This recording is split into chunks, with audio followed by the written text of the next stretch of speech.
এটা জানি হয়েছে। হ্যাঁ এবারে সংঘ সমবায়ের নিজস্ব একটা বিআরএফ ফান্ড তৈরি করার কথা প্রথম থেকে বলা হয়েছে। হ্যাঁ কেউ যদি সংঘকে কোনো অনুদান দেয়, সেই অনুদানের একটা পার্সেন্টেজ তুমি সংঘের অ্যাকাউন্টে বিআরএফ এর তার খাতা আলাদা রাখতে হবে।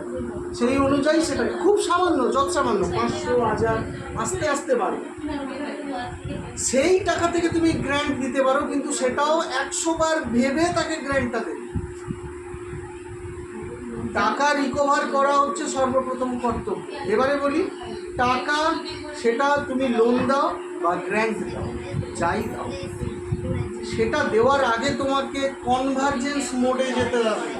অন্য কোনো দপ্তরের কোনো স্কিম আছে কিনা, যে স্কিমের থ্রু সে মানুষটা উপকৃত হতে পারে, সেইটা আগে করতে হবে। বিআরএফটা শুধু আসলো, টাকা নিল, বেরিয়ে গেল, তা নয়। লেগওয়ার্কটা প্রচুর আছে। একটা মহিলার ধরো স্বাস্থ্যসাথী কার্ড নেই, সে চিকিৎসা করাতে পারছে না, তার কাছে টাকা পয়সা নেই, সে বিপন্ন, কিন্তু আমি তাকে টাকা দেবো না, স্বাস্থ্যসাথী কার্ডটা করে দিই, হ্যাঁ তবে কি সম্ভব? এটাই ওকে এটা সুবিধা সবার দেওয়া। আগে করতে হবে। যদি সব জায়গা নেগেটিভ দেখো, তবেই টাকার প্রশ্ন আসছে।